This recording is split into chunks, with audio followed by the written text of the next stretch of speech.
Look, and I know you got tons of other shows you're going on. You're talking a lot about this.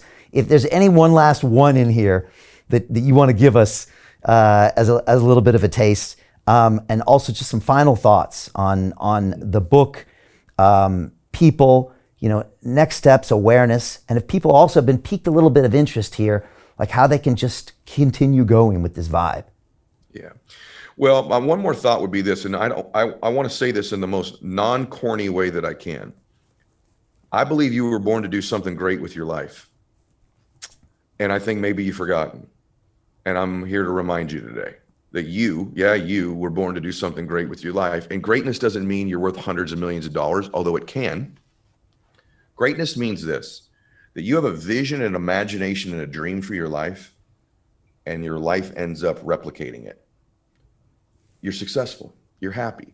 I have a sister who's at least as successful as I am, at least. And she's blind. My middle sister, Andrea, is blind. She was born with diabetes, type 1. And over time, she lost her vision. She can't drive. She sees some shadows, but she can't drive anymore. And she's a school teacher at a Christian private school. I think she makes $38,000 a year. And she's mega successful because her dream and her blueprint for her life was to do exactly what she does every day. And it takes advantage of her gifts. Show me someone taking advantage of their natural giftedness in the service of other people. I'm showing you someone successful. And so my sister's gifts are, she's kind, she's patient, she's gentle, she's an incredible nurturer and teacher. She's only 4'11", so she's the same height as her students, so she can connect with them. And my beautiful sister every day lives an extraordinarily successful life because that's her dream and she does it. And so you were also born to do something great with your life. Invest some time and give yourself the gift of imagining and dreaming what you want it to look like. And then go to work and using the tools that I have in the book to produce it. And that will be happiness and success for you. And in terms of the book itself, you can get it anywhere books are sold. But there's a website too that I have called thepowerofonemore.com. And there's like some extra tools and strategies that I didn't put in the book that could probably help you out. And I just want to remind you that you're supposed to help human beings in your way, with your experience, with your screw ups, with your mess. Your mess is your message. And I know you've heard all these things before, but the test you're going through eventually will be a testimony for you if you prevail. And I believe you're supposed to prevail in your life because you were born to do something great.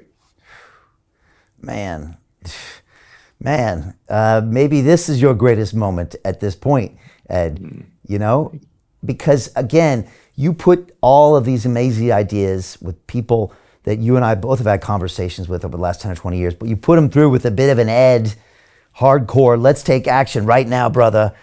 Let's go attitude. So you kind of give it that old grandpa push when sometimes it comes from a real kind of, a kind of a grandma, let's bake you some cookies message, right? So you wrap it up, and that's kind of what it needs right now, right? People need to really get it from them, from a bit of a shake and a bit of a hey, but also give them all the pieces that they need. Is that what the world needs right now? Is that why you're writing this? I wrote it for this reason, man. My dad died last year. I'll just finish with this. I held his hand when he took his last breath. Wow. And I was literally holding his hand. My sister took a picture of it. And right before my dad passed away, about 20 minutes before he passed away, he woke up and struggling to breathe. And he looks over at me, his eyes are real big. He goes, "I'm so proud of you. I can't believe God gave you to me as my son. And I love you."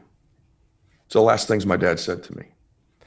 My favorite thing to do in my life is to play golf with my dad. Neither one of us are great golfers, but it was 5 hours with my best friend. You know the power of one more, man? When I take it from you.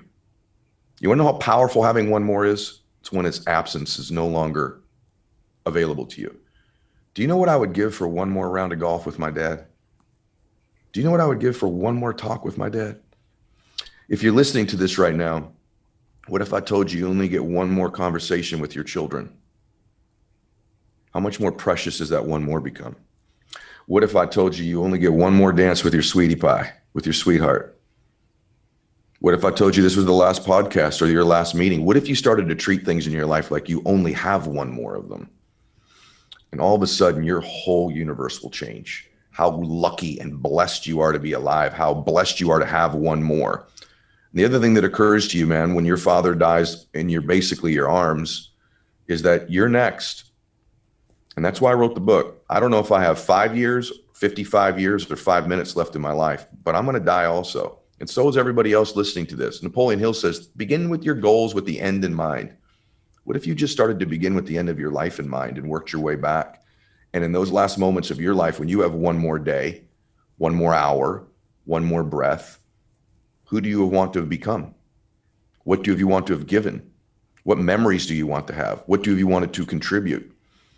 And I think if you begin to realize how precious having that one more opportunity in your life is, maybe you still get to talk to your dad or mom. Call them. Maybe you are going to have another chance to see your children today, or your wife or your husband or your boyfriend.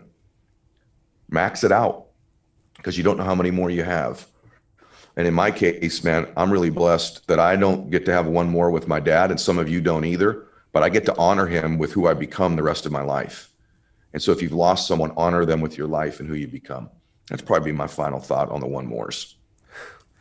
Ed, that's powerful stuff.